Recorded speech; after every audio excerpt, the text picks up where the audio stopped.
Hello everyone, this is Annie, and you're listening to Heroes and Zeros, usually more than a true crime podcast.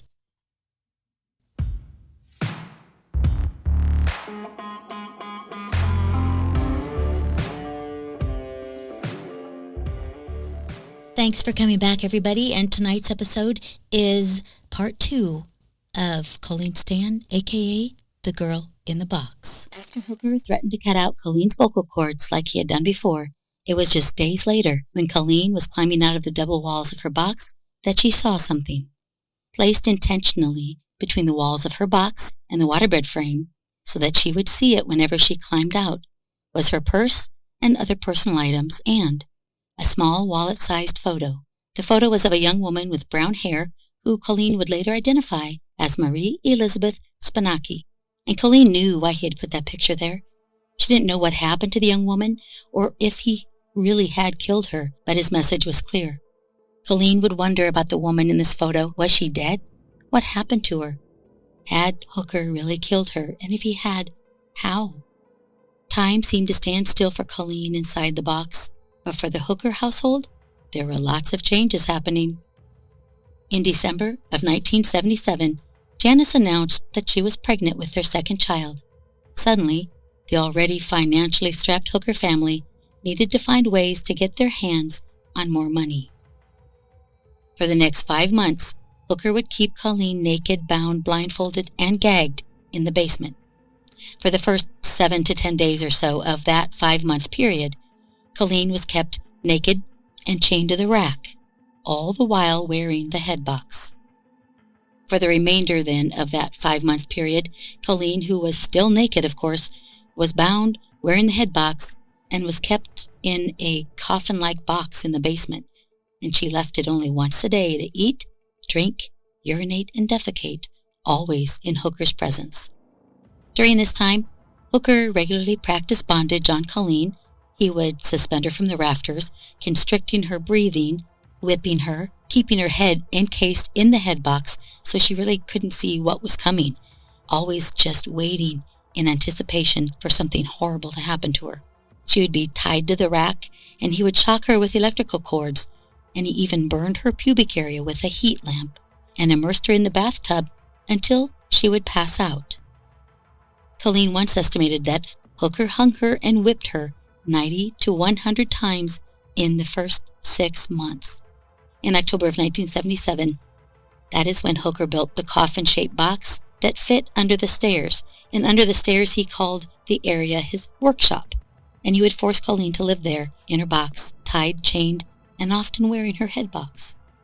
One of my resources said that at some point Colleen was in the box crying, and Hooker opened the lid of the box, then took off her head box and asked her what her problem was. I have no idea. What could she possibly be upset about? She was grateful for the fresh air that swept through the box. She told Hooker that she couldn't breathe, and he must have been in one of his moods because he wrapped a strap around her ribs so tightly that it made it even more difficult for her to breathe. She was then placed back in the box with the contraption on her head. Thanks, dude. Colleen had to then just let her mind escape, even if she couldn't. She would imagine taking walks on a beach and going on picnics with her friends and family, whatever she could do to tolerate something that was so intolerable. In these first few months, Hooker did not have sex with Colleen. Instead, he used her for bondage purposes and engaged in intercourse with only his wife, Janice. Then, one day in January, about 7 months after being kidnapped, Hooker grabbed her by the chain and drug her out of the box. He told Colleen that any attempts to escape would be met with violent repercussions for both her and her family. He told her that he was part of an underground crime organization called The Company, that he was actually born into this company, and the people that they had for slaves were everywhere. And he said that the company bought and sold slaves, and he tortured those who even tried to escape. And he said that its members were enormous. They were everywhere, and they were constantly watching their slaves for any sign of escape. Her parents' home, he told her, was bugged and was being watched. He placed a piece of paper in front of her and told her to sign it. He told her that an impatient man who was a member of the company was upstairs and wouldn't appreciate waiting too long. Feebly, Colleen signed the piece of paper that stated she would become his sex slave legally, just all for the fact that she did not want her family to be hurt. The contract was actually typed up by Janice after Hooker found it in an article in one of his bondage magazines. He had just made it up, but she had no idea. He had had an extensive collection of hardcore fringe pornography, and his favorite movie was a 1975 French art film called The Story of O. And it was a story about, guess what? A woman who was subjected to sadomasochistic rituals of torture and beatings. Colleen signed the contract and would be called K from here on out, as in the letter K. He ran back upstairs, and now she was allowed upstairs. Colleen was also told to address Hooker only as Master or Sir, and Janice was to be called Ma'am. She was as much Janice's slave as she was Hooker's. Well, I doubt that, dude.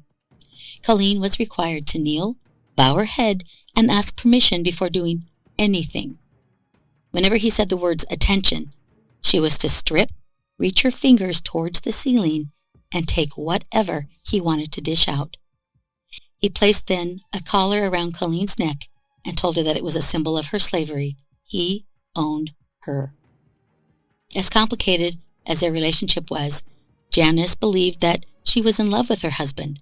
But with Colleen in the house, Janice couldn't be sure that he loved only her. So as a test of his loyalty, one time in February of 1978, Janice suggested that they maybe bring Colleen into bed with them. To Janice's horror, he agreed and was all for it, and that night he abused and raped both women. Janice was sick.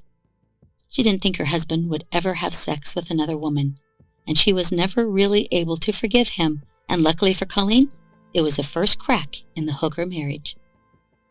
According to Harvard psychologist Dr. Greg Malkin, spouses that are in abusive relationships often suffer from post-traumatic stress syndrome.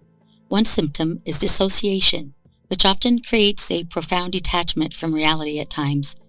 The sufferers hardly remember being hurt by their spouse at all, and some dissociating victims may struggle to leave the abusive relationship because they are not psychologically present enough to recall the pain in its full detail.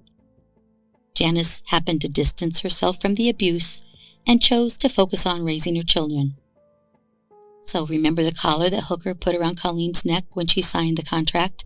Well, apparently it wore out, and he had to put a second one on her. And it was supposed to be a symbol of slavery from master to slave. Well, eventually, the second collar wore out, which I'm not even sure how that would even happen.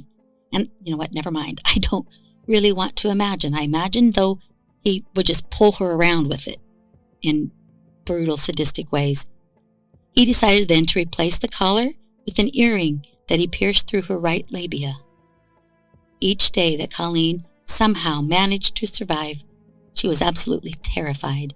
Each time Hooker tortured Colleen, Janice would just stand there and watch. Then, the two of them would have sex in front of Colleen, and Colleen was convinced that they would eventually one day kill her. Now it's April of 1978, and not being able to make rent, the Hookers moved to a mobile home on Pershing Road, taking Colleen with them. He had built themselves a pedestal for the waterbed in which he and Janice slept. Underneath, Colleen's special box was fitted, so there would be like a piece of wood that was just large enough for her to crawl into to get back into her box. For the rest of that year, Colleen spent all day and most of every single night living in this box, being let out only late at night. She was allowed to have toilet paper and a bedpan and a radio with her in the box.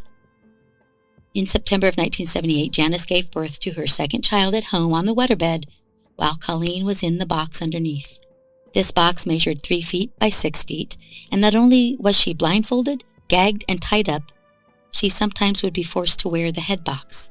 So she would be blindfolded and gagged and tied up, and then have a box on her head that seems to stop sound and sight, and then be put into another box with the lid put on it, and then put underneath the waterbed, which was basically just another large wooden box. The sensory deprivation that she had to endure is mind-blowing to me. For 7 years, this was her life. Sometimes she would be in that box 23 hours a day, barely being able to move. I'm claustrophobic, so just thinking about this makes me want to take in deep breaths. So if everyone wants to just take a deep breath right now, okay, let's just be thankful that we're not in a box right now. Besides the torture, the wooden head box and her homemade coffin, what frightened Colleen even more was the threat of the company and what they could do to her family. The idea of her family being hurt or worse, murdered, was always in the back of her mind. And Hooker would reinforce the company's story in a lot of different ways. For example, in early January 1978, Janice went to the hospital for knee surgery, and she returned home on crutches and was wearing a brace. And Hooker had told Colleen that Janice had once been a slave who had tried to escape from her master, and when she was caught, he said the company tortured Janice, causing damage permanently to both of her legs. Though this was, of course, untrue, Janice was too fearful of her husband to tell Colleen that she had never been a slave. And if she would have, Hooker would have tied her up and whipped her just as he does Colleen because he had done it so many times. So instead, she backed up Hooker's tale about the company and its influence. From April 1979 to 1980, so for 9 months, Janice would go to work at night when Hooker would come home from his job. And during this time, Hooker would let Colleen out of the box in the evenings, but it was to fix his dinner and to wash the dishes. So of course, that's when he let her out. Colleen would also do some piecework for Janice's employer, which was an electronics company, and of course Colleen's salary was signed over to the Hookers. So I'm not exactly sure what piecework was, because I couldn't find anything, but I imagine piecework would just be maybe separating items that are the same or different and bagging them up or whatever. But she would do that, and she would get paid for it, which she would then have to sign over to the Hookers. In 1979 or maybe even 1980, it is said that some of Colleen's evenings would be spent helping Hooker dig a large hole on their property, while Janice, at her husband's instruction, stood guard. The hole was lined with concrete blocks, and the project took 2 years to complete. This new hole was going to be a dungeon that would house multiple slaves, because, just one sex slave is not enough. Well, at least it wasn't enough for Cameron Hooker.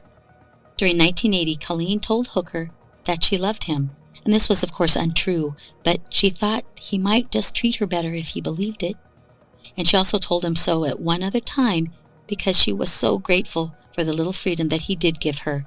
Colleen would often ask Hooker for permission to visit her parents, and he always told her that the company had never allowed any slave that kind of freedom. Though she was allowed to make a few phone calls to her family in 1980, but it was only under Hooker's supervision. Janice hoped that Hooker would lose interest in Colleen, but instead, he was planning on bringing Colleen deeper into the family fold.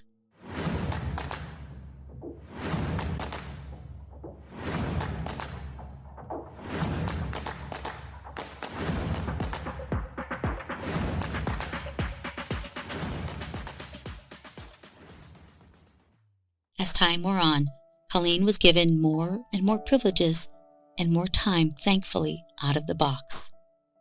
And in June of 1980, Janice got a day job. Colleen would babysit their 2 kids while he and Janice were at work. She actually loved those 2 little girls and thought that they were just so beautiful. They called her Kay and would smile when they saw her. During this period, Colleen was relatively free to do what she wanted when the Hookers were at work.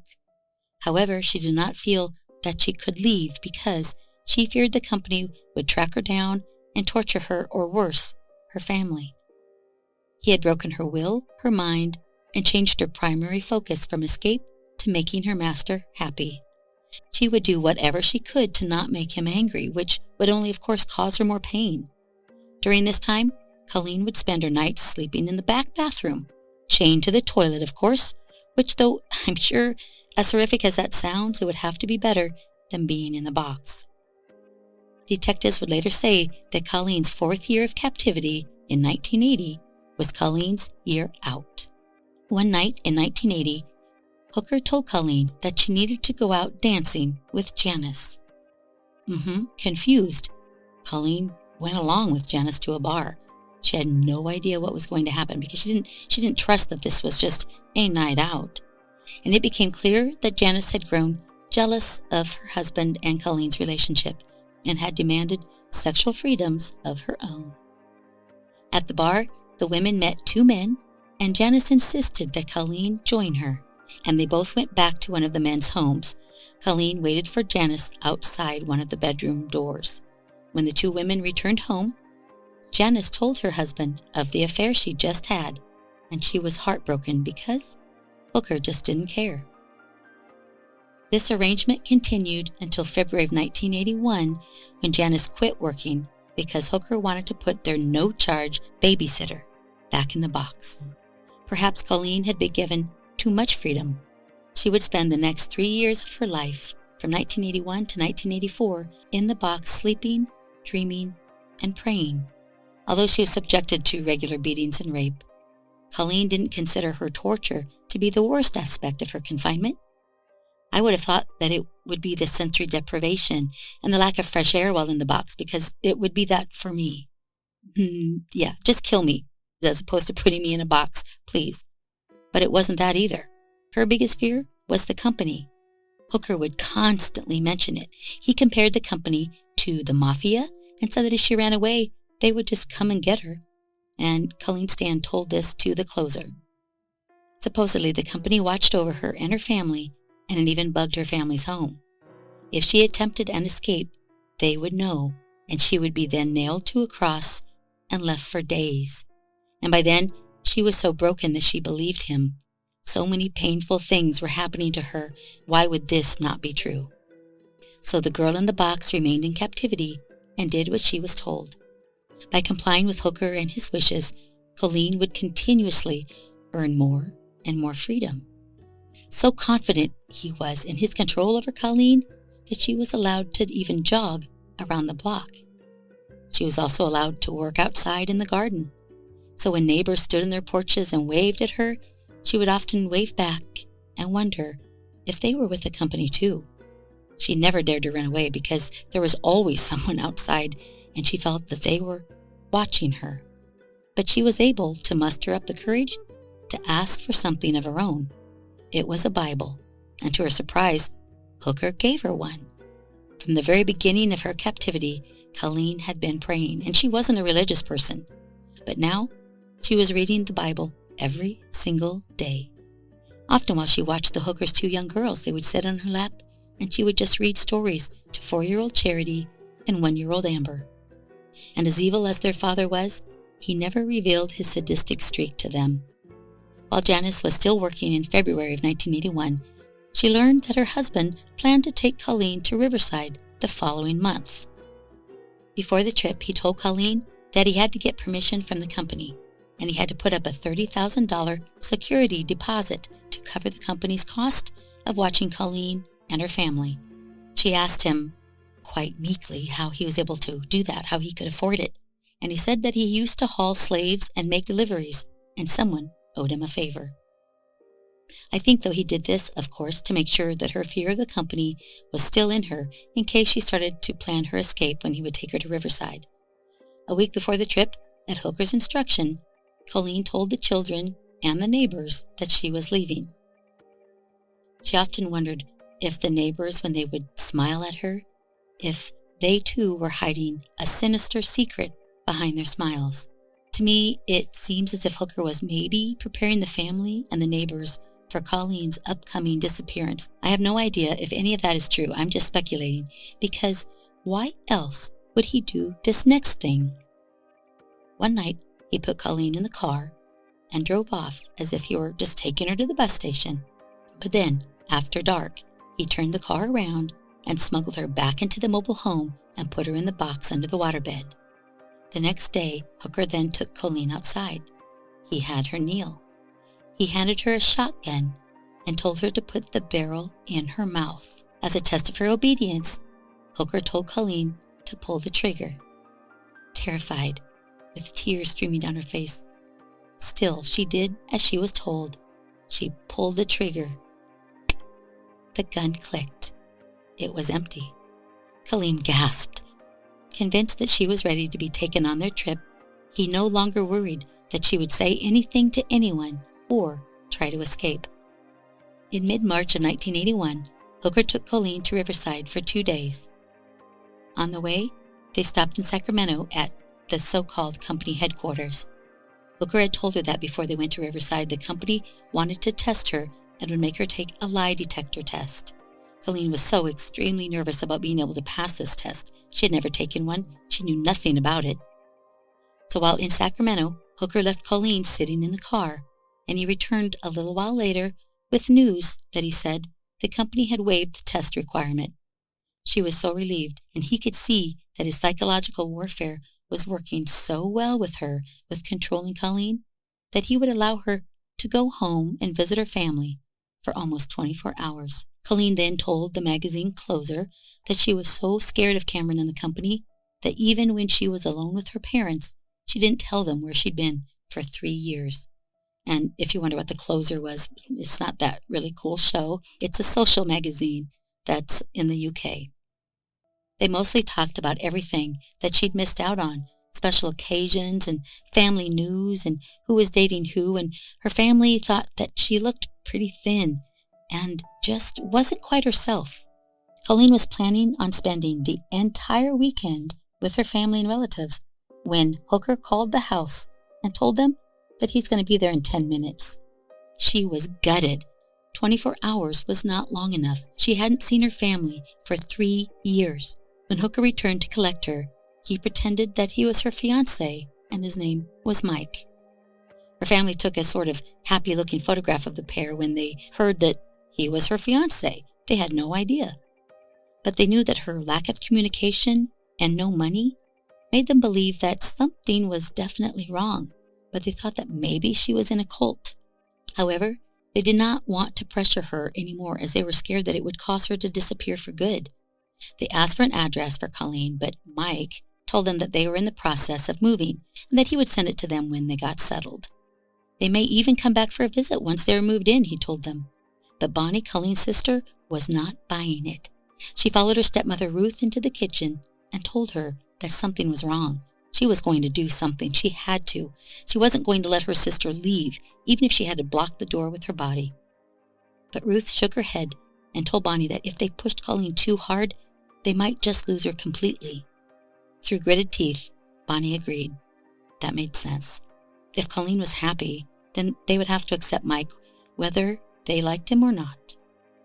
They all said their goodbyes to Colleen, and she left. Colleen was so distraught to be leaving the comfort of her family, but the thought of something happening to them because of her was too much for her to bear. The car ride home was silent.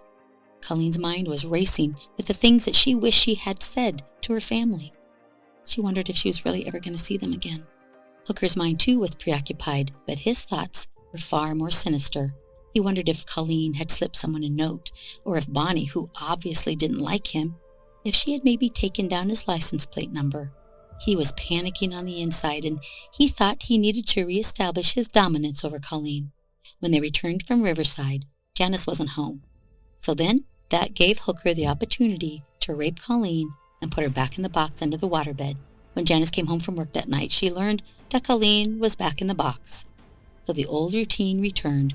23 hours in the box, 1 hour for food and torture.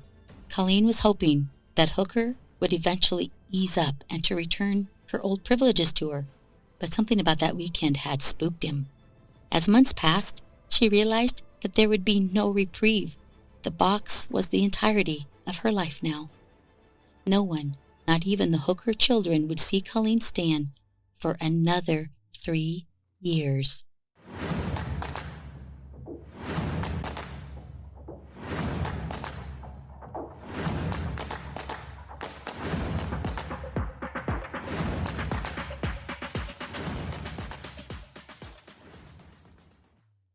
One would wonder about the Hooker children. Did they ever think about the babysitter that used to hold them and play with them? Did they ever ask where Kay was? They had no idea that from 1981 to 1984, she was upstairs, locked in a box, under their parents' bed.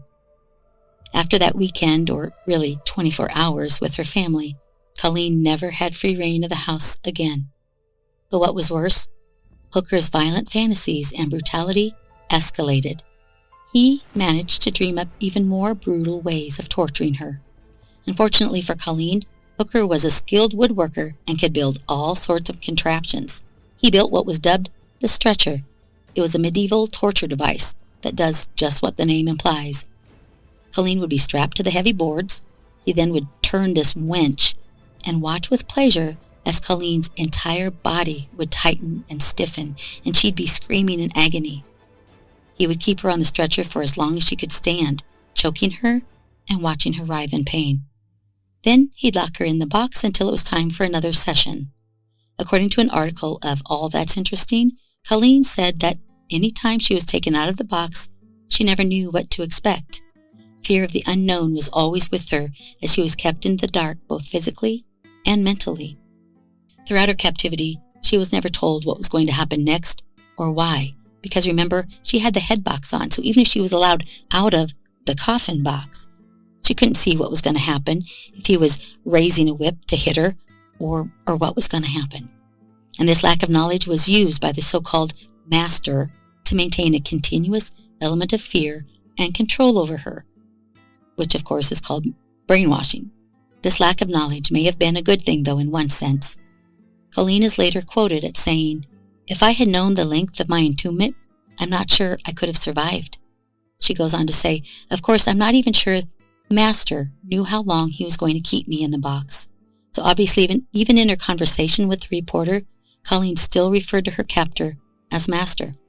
She says a few days passed, and then a few more. Then weeks passed, followed by months.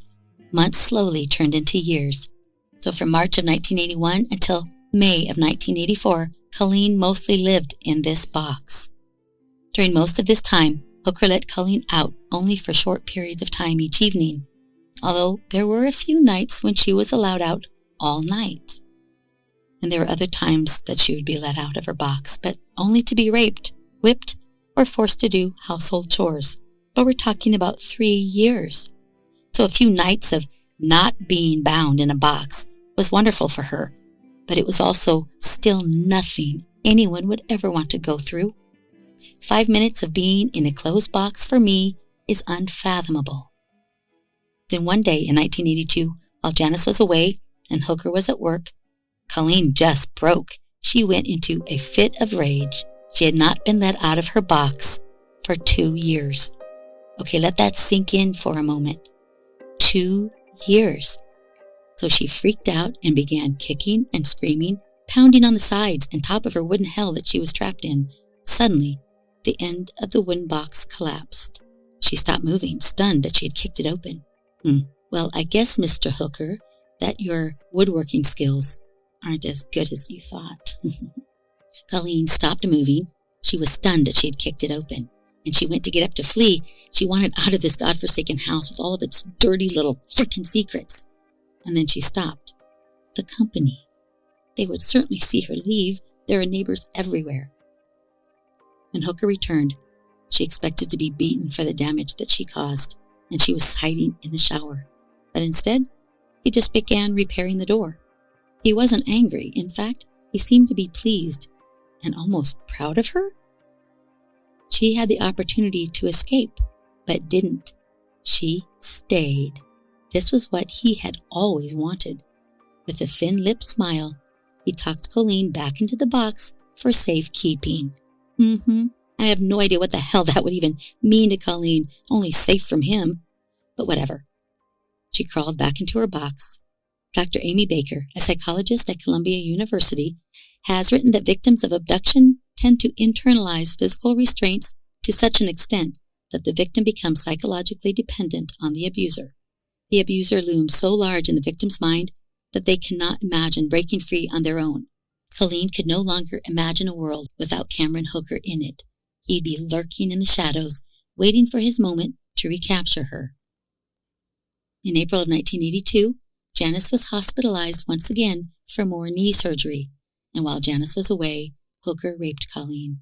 That same year, he admitted to Janice that when he was practicing bondage on Colleen, because that was part of the deal, he would perform bondage and whip her, and Colleen would have to just take the pain. And then he would only have sex with Janice. That was their quote-unquote deal. But he admitted to Janice that he was also having sex with Colleen. Janice was, of course, upset and hurt by this revelation. Later on, though, their agreement would change, and Hooker started incorporating rape, and his forms of torture of Colleen. In Janice's mind, she was always worried that Colleen would become more than a slave to her husband. Now it seems her worries were justified. Colleen was definitely a rival. During Colleen's captivity, Hooker committed a series of sexual assaults on her, and she estimated that he had raped her at least once or twice a week from March of 1980 to 1981. So, from a mathematical standpoint, that means she was raped anywhere from 52 to 104 times that year. Insufferable. Besides all that she was enduring, Colleen was given very little food to eat. If she was given food, it was moldy and gross. And she was also whipped, electrocuted, and burned, and was left often chained and dangling from the rack for hours, if not a day, 2 days. Their 2 very young daughters didn't realize that their sweet little babysitter, Kay, that they adored, was being kept against her will. And they definitely didn't know that she was actually living in their house. In late 1982, the Hookers found a new passion. They decided they wanted to read the Bible together. Janice found comfort in the passages and the parables, and it became her refuge. So it's not surprising that Janice would find refuge in something that was bigger than her or her marriage, and she found it in God. She began reading the Bible every night. After all, God was bigger than all of them, bigger than her disgusting husband, and bigger than their marriage. While Janice found comfort in the words that she read, Hooker would use those same words to twist it around and to justify his own personal twisted fantasies. He pointed out that while she was his legal wife, Colleen was his slave wife. He compared Colleen to Abraham's biblical servant, Hagar, but I assume he didn't read the part where Sarah was unable to have a child and that they were just going to use Hagar as a surrogate, not just someone for Abraham to torture and get his jollies off on. Of course, I hate everything that this bastard is doing to Colleen and what he's done to Janice, but when someone pulls the words out of whether it be the Bible or any religious text that is meant to guide, explain, or offer hope to the person reading it, and they twist it for their own selfish, disgusting, obviously immoral pleasures, it infuriates me. To quote our pastor from a church that we attended before we moved, he said, "Christians give Christianity a bad name." Yep, all I have to say is a freaking men, because I would say I'm spiritual, not religious. Religion doesn't seem to have a very positive connotation. Hooker also couldn't read very well, so he would have Janice read the Bible out loud to him. And here's a weird little thing about myself. Even though Hooker is obviously a horrible person, when I hear that he couldn't read very well, part of my heart softens a little bit. Oh my gosh, I actually feel sorry for him. Holy crap, I know I would have made a terrible detective. I would be so easily duped by someone that knew how to pull on my heartstrings. Anyway, it's a good thing I'm not a detective. Okay, on we go. So he took the words out of context and he pointed out the passages that required wives and slaves to be submissive. Janice felt helpless and believed her husband when he told her that if she did not obey him, she would go to hell. Sometime in 1983, Hooker told Janice that he was preparing a dungeon in order that he might keep more slaves, as many as 4. At the end of 1983, Hooker put Colleen in that hole that he had forced her to help him dig. After a week, it began to rain and the hole began to fill with water. Feeling sorry for her, or perhaps even worried that if she drowned, she would be blamed. But no matter the reason, Janice took Colleen out of the hole and put her back in the box under the bed. 3 weeks later, Hooker put Colleen back in the hole. She was there for about a week before the Hookers began to suspect that either a child in the neighborhood or perhaps even one of their own children, I'm not sure which, had seen Colleen in the hole. She was then placed back in the box under the bed. Also, late in 1983, things began to slowly change for Colleen. Since her trip to visit her family in Riverside, which was 2.5 years prior, she had been kept in the box for nearly 24 hours a day. Colleen would fill her mind with fantasies about a future, owning a beautiful house, and sharing it with a child of her own. She stayed mentally withdrawn, blocking out her reality as best as she could. Over time, Hooker began to feel confident that Colleen would not run. Wow, he has no idea on human behavior. What a piece of shit. Janice no longer felt threatened by another woman in the house. She had actually come to see Colleen as a very odd sort of friend. Colleen's silent obedience had won her a place as an accepted member of the household. Hooker began seeing Colleen as a second wife. He began feeding her twice a day so that maybe she wouldn't look so gaunt. Oh, how nice of him. He told her that he was going to be reintroducing her to the outside world. Soon, Colleen was also reintroduced to the Hooker's children, Charity and Amber. Mind you, the two girls had no idea that Colleen had been living under their noses this whole time. And they were young, but they were excited that their old babysitter began showing up again. Colleen was elated to be put in charge of babysitting them. Again, it had been 3 years since she had seen them, and was shocked at how much the girls had grown. When she saw them, she just stared at them, because then it started putting the time that she was locked up in this box into perspective. Because when she returned from Riverside and was put back in the box, the girls were 3 and 5, and now they're 6 and 8. In December of 1983, Colleen celebrated her 27th birthday. It was the first time in 6 years that Hooker acknowledged it and even bought her a birthday cake. Colleen nervously thanked him. She mustered up the courage and asked him if he would maybe allow her to go out and find a job. Hooker stared at her inscrutably. Colleen wondered if he was angry with her asking for such a thing. She felt that maybe she had just reached too far. She panicked, thinking that she was about to be put back in that box. Hooker quietly said that he would think about it, and then changed the subject. Colleen was blown away. She had definitely dodged a bullet, she thought. Meanwhile, Colleen kept gaining freedoms more and more around the house. And now it's May of 1984. Colleen spent her last night trapped inside the box. She began cooking for the family again, baking, gardening with the sunshine on her skin, and she loved that sunshine. But she was even more thankful that she was allowed to sleep in the back bathroom. Granted, she was still chained to the toilet, but compared to living in the box, this was heaven. And it was at this time that Janice learned that Colleen enjoyed reading the Bible also, and that she too was comforted by it. So Janice began going to Colleen and asking if she wanted to read the Bible together. They actually started having conversations, and slowly a type of friendship, I guess you could call it, was formed.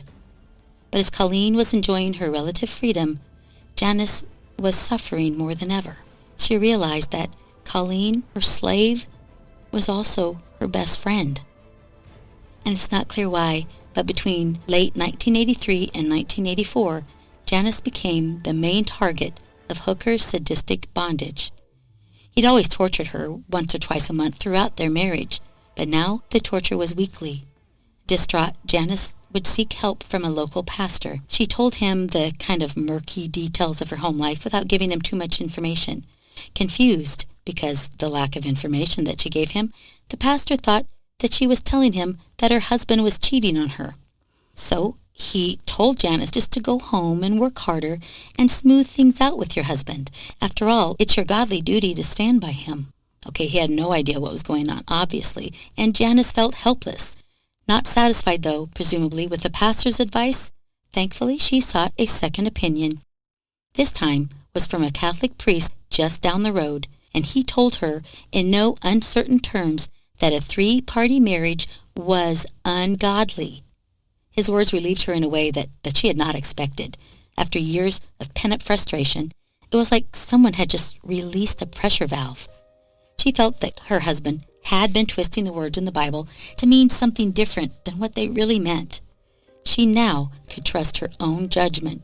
Janice still didn't have the strength, though, to leave him, because how would she take care of her children and support them on her own? Plus, she was afraid that he was going to kill her if she left, and then who would watch the girls? But her anxiety grew and grew.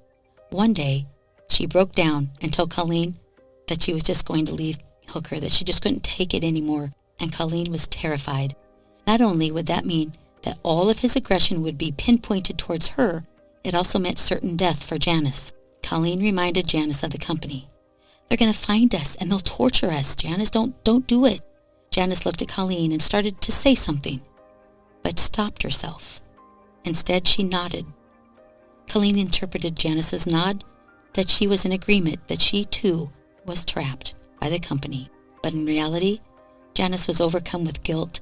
She still couldn't tell Colleen the truth about the company, and yet she couldn't find the strength to leave Cameron. Janice became depressed and could barely function.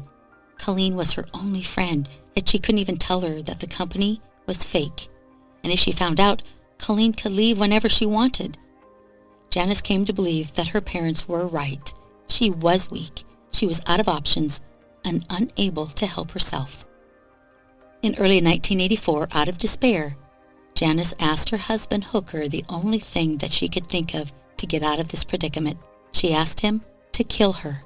To Colleen's horror, Hooker agreed. He enthusiastically wrapped his hands around Janice's bird-like neck and began to squeeze.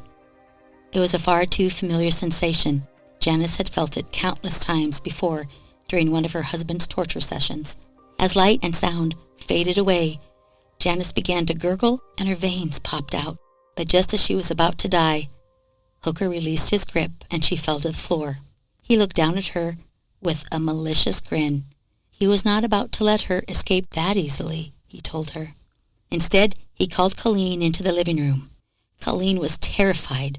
She bowed in front of him like she had been trained to do and awaited whatever sadistic order he was going to give her. She was praying in her head that it wasn't going to be something where she was going to have to be the one to kill Janice. Instead, he told her, God said that you can go out into the world and get a job. What?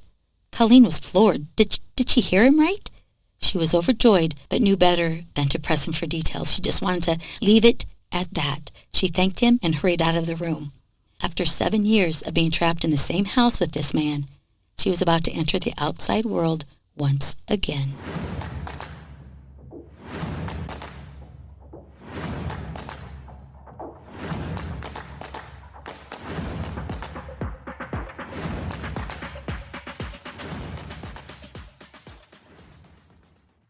So listeners, the year 1984 is going to be a busy one. In May of 1984, Hooker drove Colleen around Red Bluff, California to apply for jobs.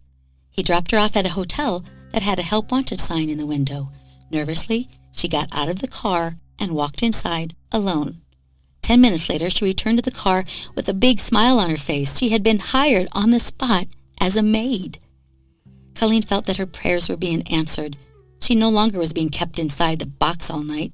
She was allowed to cook and garden and babysit the children, and now she even had a job. She was actually rebuilding the life that Cameron Hooker had taken away from her. Colleen worked so hard at the motel and soon was promoted to working the front desk. Though she was quiet, she was a perfectionist. Her years of obeying her abductor meant that each task that she was given was done quickly and to the best of her ability. To her co-workers, Colleen was just a normal employee, though they did find it a little odd when she mentioned that she slept on the floor at the Hooker's house, or that she signed over her checks and was granted $20 in spending money. So probably when she told them that, which I don't even know how the conversation would happen, she probably thought, well, $20, I get $20 a week. Little did they know she wasn't allowed to go anywhere to spend it. Still, no one raised an eyebrow. And sometimes Janice would drive Colleen to work, and sometimes Colleen would just ride a bicycle. But all the while, she never stopped thinking about the company. She never ran away because she believed the story about the company. In fact, she feared the company even more than she feared Cameron Hooker. Most likely it wasn't for herself, but for her family. In July of 1984, Hooker announced that he wanted to have sex with both Colleen and Janice, though on alternating nights. Neither of the women liked this arrangement, but each felt that she had to submit to it. Sometimes he would have sex with both women the same night, the same time, his own menage a trois. So remember that I told you Hooker would reference passages in the Bible that talked about men having multiple wives, a wife's role of submission to her husband, and his favorite passage, the one that referenced Abraham and Sarah and how Hagar became his slave wife. That was his favorite. He told Janice that though their family unit was unorthodox, it was actually a biblical one. Janice was Sarah, Colleen was Hagar, and he, Hooker, was Abraham. Wow, dude, you're no Abraham, and I think maybe you need to read the New Testament. Hooker knew, though, exactly how to get under his wife's skin. He would cherry-pick stories for her to read from. Hooker was thrilled when Janice would read from the books of Corinthians, Ephesians, and Colossians, because they all dealt with the treatment of slaves and obedient wives, and he would point that out to her every single time. Janice participated in these acts because her husband would gleefully remind her that if she wasn't submissive, she would burn in hell for an eternity. Now, I so wanted to be angry with Janice, but she was also a victim of brainwashing by her husband, and on occasion, if Janice would speak out against, well, anything, she would be dragged to the bedroom and whipped. And her children would sometimes hear their mother screaming and crying, and they would ask, "What's wrong with Mommy?" And Colleen would just hug them and comfort them and tell them it's going to be okay. Mommy doesn't feel very good. In reality, both women had been stripped of their independence, their individual thoughts and beliefs, their mind and their will. They were brainwashed. In July of 1984, Colleen began to attend church on occasion with Janice. Both women could see that Hooker was twisting the Bible to fit his own story. But neither woman knew exactly how to get out of their situation and were kind of forced to just play along. And the forced solidarity between the two of them created something of a strained, one could almost call, a friendship between the two women. On one occasion, Janice came down with the flu. Colleen was let out of her box to take care of her, a freedom that was rare since her weekend with her family. When Janice began to feel better, she left a thank you card for Colleen that said, "From Sarah to Hagar." At the same time, in the summer of 1984, Janice became increasingly worried that Hooker would one day inflict abuse on their two beautiful daughters. Though they were young now, their children, they would grow up to be teenagers and women. So in typical Janice fashion, she decided that she needed to seek advice from an outside authority figure because she doesn't trust any thoughts that are in her own mind. She found a new pastor and tacitly described her concerns, giving him more information than she had given the first pastor, since he thought that she was telling him that her husband was cheating on her. She didn't give him all of the horrifying details, but just enough that she felt he understood her concerns. She confided in him on how they had been living for the past 7 years. The pastor told her that she was living in sin and that she had to leave. The pastor advised Janice to send Colleen home, to leave Hooker, and to turn him into the authorities. He told her that she was far more capable of making it on her own than she even knew. This was a sentiment that Janice had never heard before, and she felt a strength well up inside of her and became resolute. She was going to do it. She had to escape, but first, she had to tell Colleen the truth. On August 9th, Janice took Colleen to work at the King's Lodge Motel, and they went back to visit the church pastor, still needing convincing that what she was doing was the right thing. The pastor again advised Janice that both women needed to leave. Now, I can only imagine what that pastor was thinking. I'm sure he was shocked and appalled by the story that this tiny woman was telling him.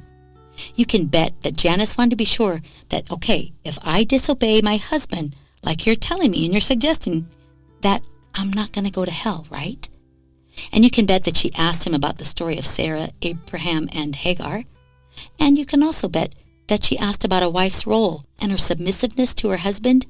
And you can also bet that she asked about the normalcy of owning slaves, but not just doing the household chores type of slave, which is appalling in and of itself. Owning another human being ranks up there with cannibalism. It's wrong on every freaking level.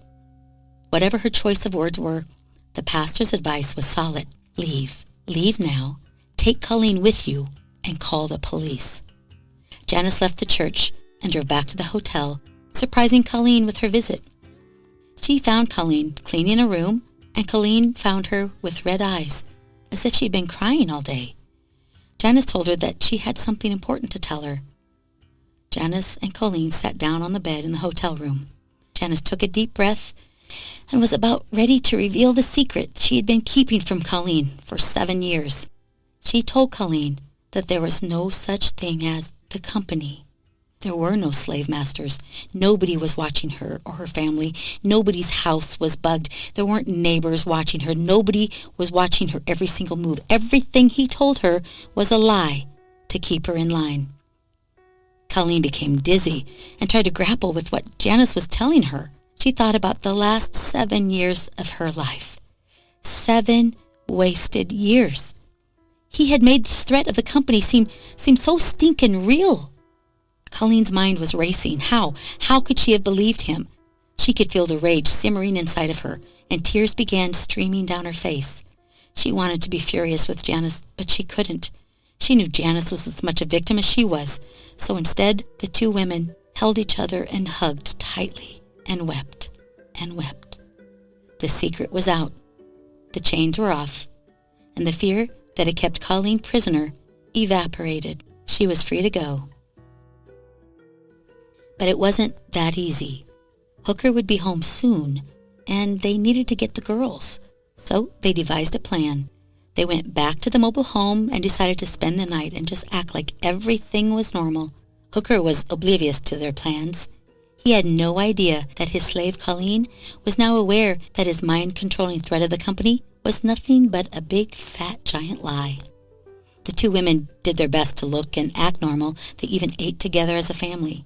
And the next day, on August 10th, Hooker left for work at the break of dawn. And when he did, Janice and Colleen scooped up the girls, praying that none of the neighbors had seen them.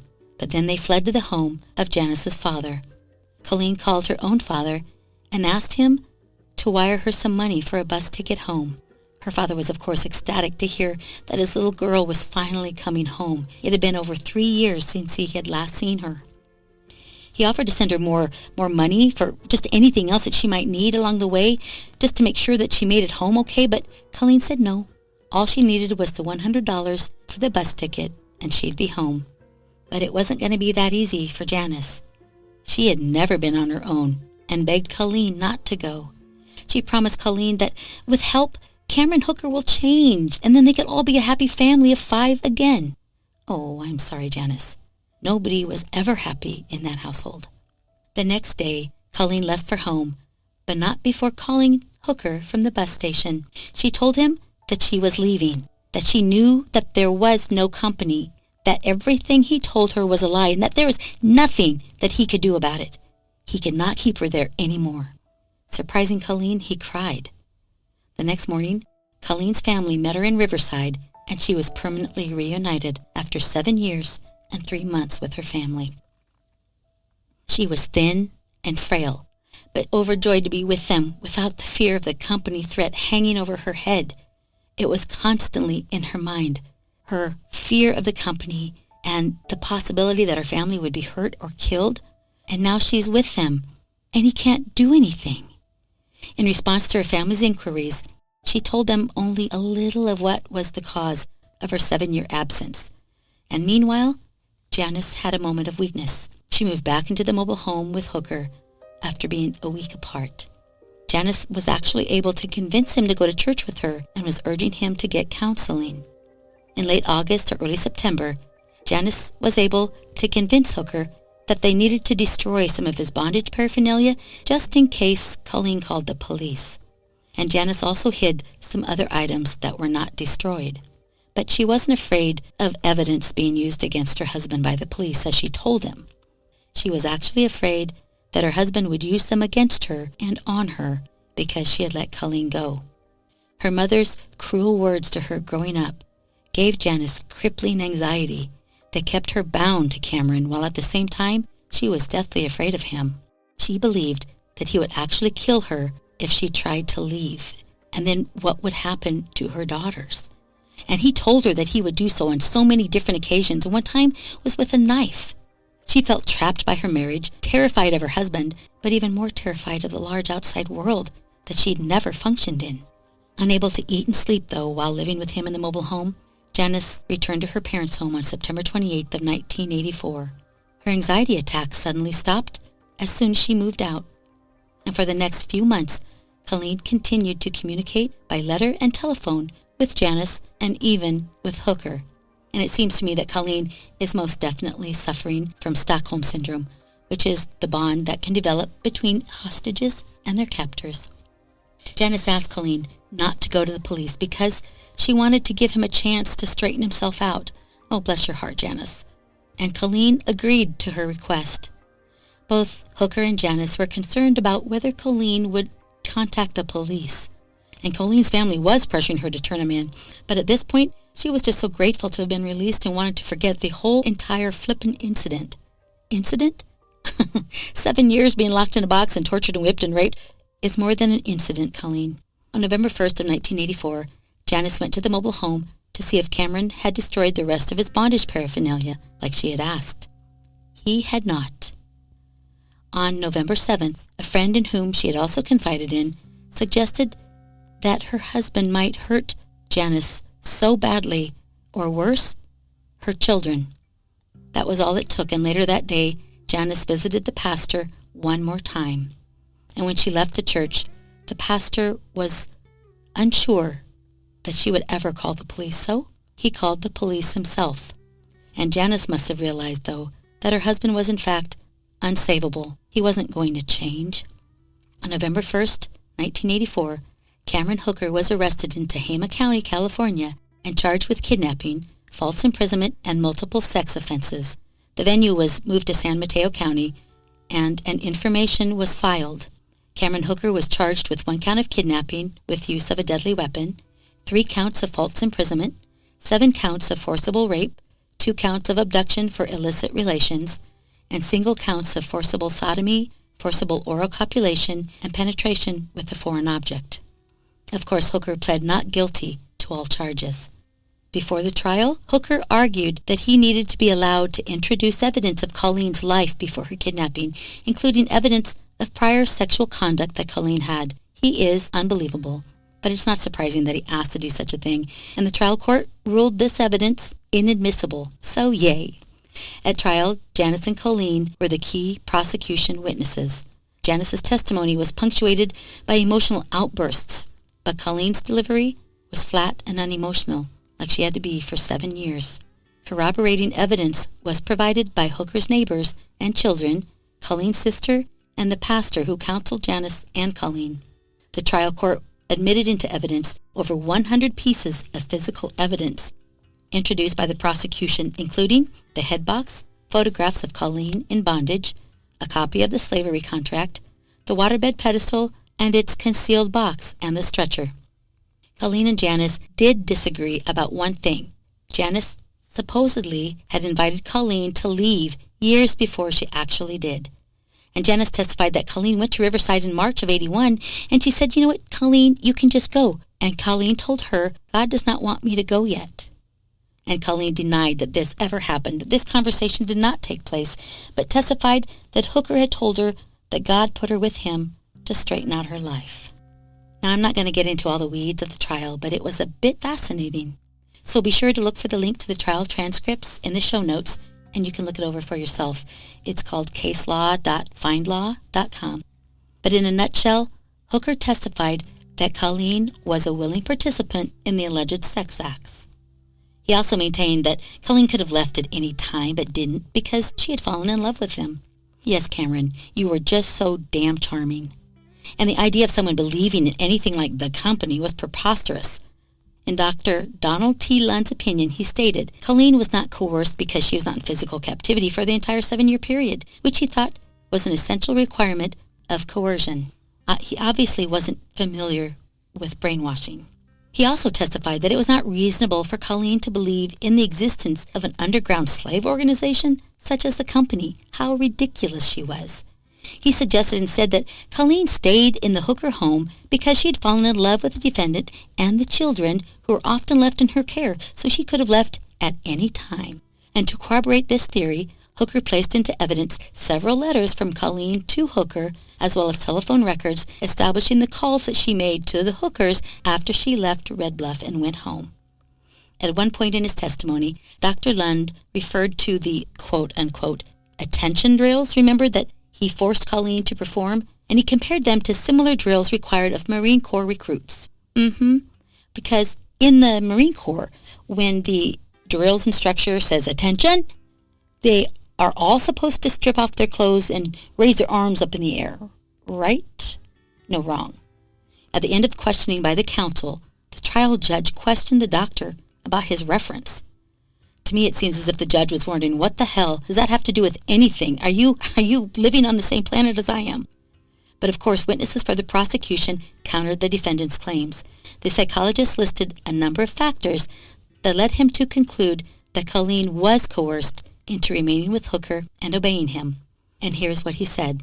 He explained Hooker's conduct: abducting Colleen suddenly, isolating her, removing her clothes, abusing her, removing her from daylight, controlling her food and water intake, controlling her urination and defecation, creating an atmosphere of total dependency, requiring her to ask permission for everything, threatening her family, threatening to sell her to another captor who might treat her even worse, torturing her, obtaining her signature on the slave contract, and establishing a new life pattern for Colleen was an effective technique, wouldn't you say, to coerce a victim into giving up any overt resistance to the captor. That paragraph alone says it all, so way to go, psychologist. And it would have sold me as a juror to convict this man. The psychologist also explained that the defendant had literature which showed techniques in bondage, discipline, and sadomasochism that he would refer to often. Janice Hooker's role in Colleen Stan's imprisonment has been a topic of conversation amongst professionals, and it is a complicated one.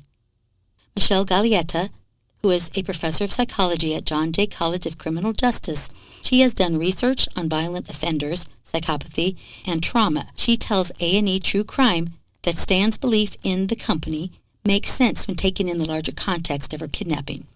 She goes on to say, it sounds a little unbelievable, but ask yourself, is not the fact that she's kept in a box under a bed completely, wildly unbelievable?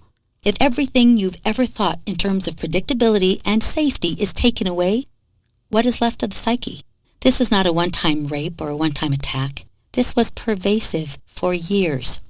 Gallietta describes Janice as absolutely a collaborator, but she stopped short of calling Janice Hooker a psychopath in her own right, saying that these are not psychological questions. They are moral questions. You don't get the impression from any data that she has a lot of psychopathic traits, more that she was so locked in that she ceased to have independent thought. Very well put. In later court testimony, Hooker described the conversation he had when Colleen called him and told him that she was leaving. And he cried, and he said it was because it was a hard goodbye from a woman he loved.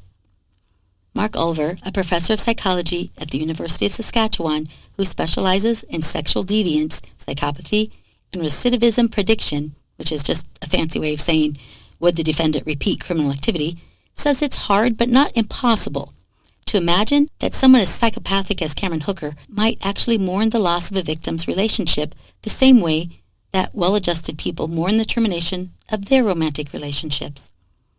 People who are so psychopathic are also self-serving, Ulver tells A&E True Crime, but it's possible he could have had an attachment to her, as sadistic and one-sided and brutal and terrorizing as the relationship was.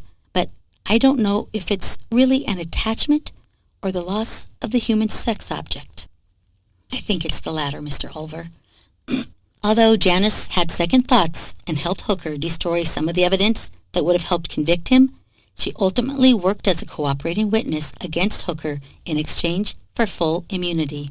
Colleen Stan's experience was described as unparalleled in FBI history. These are the incidents that were charged at trial and include the following. Trigger warning. In September of '79, while Janice and the two kids were at a birthday party, Hooker sodomized Colleen. 2. Between October and December of 1979, although it might have been in 1980, while Hooker and Colleen were away cutting posts, he forced Colleen to insert a whip into her vagina and to keep it there. Between January 1979 and October 1980, which was probably in 1980, Hooker forced her to orally copulate him when she was on the stretcher, a specially constructed device to which her arms and legs were attached and pulled tight. 4. Between April of 1979 and October of 1980, Hooker raped Colleen in a shed near the mobile home. Colleen was hanging suspended in the air at the time of this incident. 5. Between March and October 1980, but perhaps in 1979, Hooker raped Colleen while she was tied to the stretcher. 6. Between March and October 1980, Hooker raped Colleen while she was tied to the legs of a television set. 7. Between March and October of 1980, Hooker raped her while she was attached to a frame, a four-sided imitation of a doorway. During the trial, the subject of the contract that Colleen signed, the defense claims, was proof that she was a willing participant. And here's what I found in the court records in caselaw.findlaw.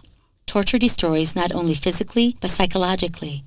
Elements of despair, fatigue, craving for companionship, identifying one's interrogator as a friend and source of aid, and suggestions of guilt were all present in a crude, haphazard form in this case. They are the prime elements in the more devious and elaborate systems of menticide, which is brainwashing, employed to obtain confession in totalitarian states. The psychologist goes on to say, in reference to the contract that Colleen signed, there is no question in my mind that at the time that this statement was extorted from her by being tortured, that she feared if she didn't sign it, she was going to be tortured and perhaps even killed, that she was not acting unreasonably, and had good reason for her fears.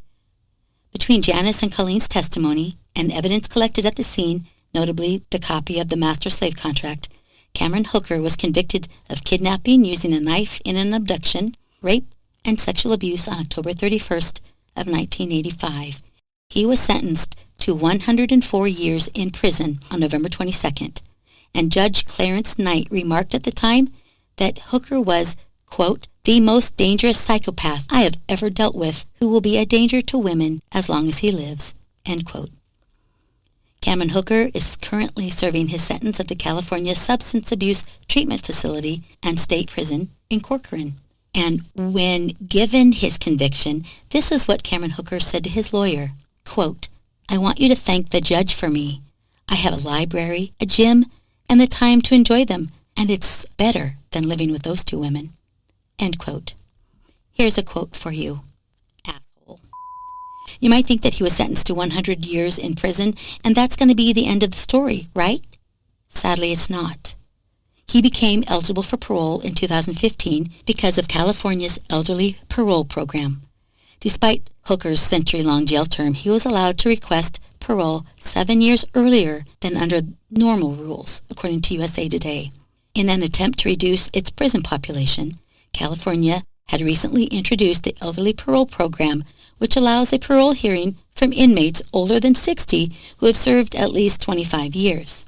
But the parole board at Corcoran State Prison, where Hooker was incarcerated, denied the request and have stated that the inmate won't get another hearing for 15 more years. So that sounds good, right? Well, Louis Patino, who is the spokesman for the California Department of Corrections and Rehabilitation, said Hooker had been given the longest delay period that they could until his next parole hearing, as the board found that he was far from suitable for being released. Still sounding okay. And his parole was denied at the time. Great. But because of COVID-19 had inspired new releases from prison. There was a chance that Hooker could come up for parole again in 2021, something that, of course, the local Sheriff's Association vehemently opposed. When his parole did come up, Hooker was released to the Department of State Hospitals in 2021.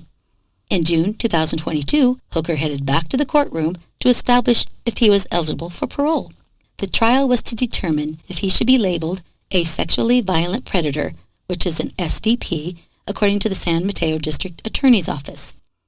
And he added, a judge heard the evidence from the state doctors and determined that there is probable cause to believe that Hooker does meet the definition of a sexually violent predator. I would say so. Rogers even said he believed Hooker qualified for the SVP label because Stan was also tortured and raped during the kidnapping. But also, Hooker must have a diagnosed mental disorder to qualify for the SVP label, according to Rogers. If he is convicted, he'll be confined to a mental health facility. Now, I looked and looked and looked and could not find if the trial in September of 2022 ever happened. And if so, what was the ruling? But what I did find was this. As of May 2023, in an article in Action News, Hooker is now eligible for full release due to changes in California's state laws regarding parole. But prosecutors want him relabeled as an SVP. Expert Ulver says that sex offenders who are Hooker's age, 66 at the time of publication, don't tend to reoffend nearly as much as those who are younger, partly due to their diminished physical strength. But regarding Hooker's underlying psychopathy, Gallietta says that extreme cases like his rarely disappear with time. It's one thing to rehabilitate a one-time violent robber. It's another to make a sadist like Hooker better. Basically, he can't be fixed. But Colleen Stan was not his only victim.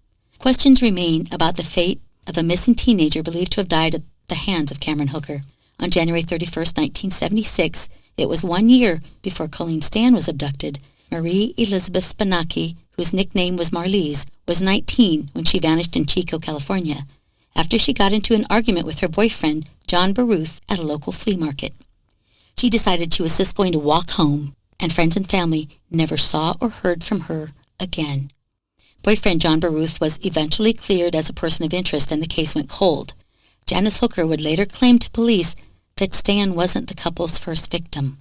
She confirmed that the year prior to Stan's abduction, she said she and her husband picked up Spanaki following the flea market fight.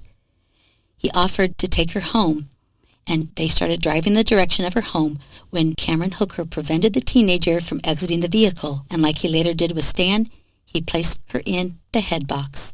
Janice said that the two drove Spanaki to the couple's home, where her husband suspended the woman from the basement rafters and tortured her. She was like his toy, you know, she told police. She also recalled that Marlize would not stop screaming during the horrific ordeal, so Hooker attempted to cut out her vocal cords and then later just strangled her to death after shooting her in the stomach with a pellet gun. The two of them drove out to a state park, she claims, and buried Spanaki's body in a shallow grave. Spanaki's body was never located, and neither of the Hookers were prosecuted in connection with this case. While police were basically unable to verify Janice Hooker's story about Spanaki, Colleen Stan once recalled that the couple had in their home a photograph of whom she believed was the missing teenager.